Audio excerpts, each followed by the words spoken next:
So, Stu, this Conveyancing Matters Q&A, indemnity insurance. Yep. Should conveyancers keep schtum? Hush, hush. Exactly. I would say in any transaction where a conveyancer thinks that indemnity insurance might be the way forward, and no, I never say solution. It's not a solution, is it? It's a way forward. Good word to avoid, definitely. Yeah, I think it's really important as a little detour here. Yeah.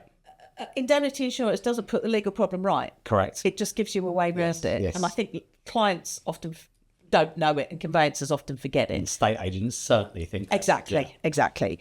But of course, the way I've always expressed it, Stu, when I'm teaching, is that really indemnity insurance works on the principle of see no evil, hear no evil. Absolutely. You know, if you haven't asked and you haven't been told no, you might be able to get it. And indemnity insurance might be your only way of proceeding on that transaction. Yes. But of course, these days, Stu, as you well know, we're very much in the space of clients who think they know everything, who've got access to Google, who then will say, well, of course, Stuart, I was able to obtain the copy of the title to the land next door, and because the email address is on the proprietary register, I have actually emailed the owner of the land next door about the right of way that we don't have. So, of course, I'll get that all resolved. No, absolutely. Yeah. So what have they done?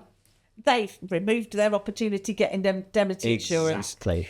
Absolutely. And it's not just the client, though, is it? It's estate agents. It's anybody that's actually trying to help. And you posed a really good and important question here. If, as lawyers, we're obtaining the indemnity insurance, should we be, saying to the estate agent and the client, keep schtum?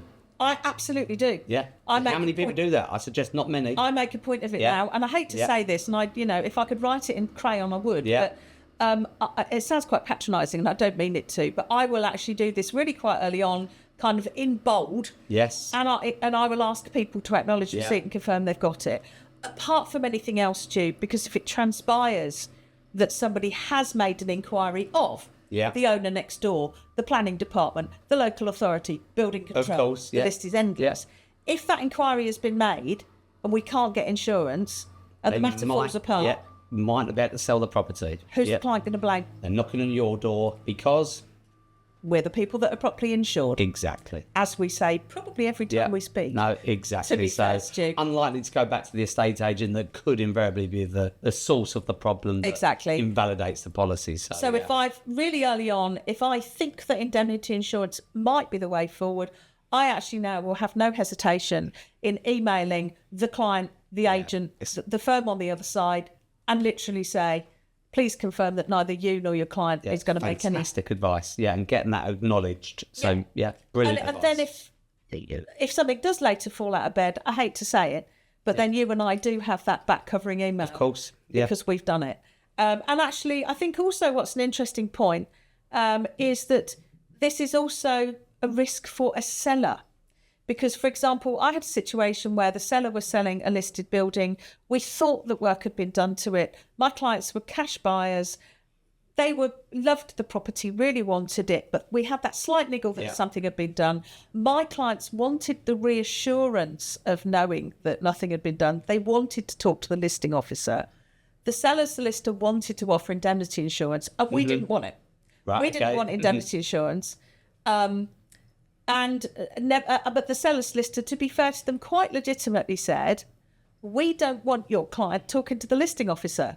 Yeah. Because if your client walks away, we can't offer the next buyer indemnity insurance. The next person that comes along. Yeah. And that matter fell apart.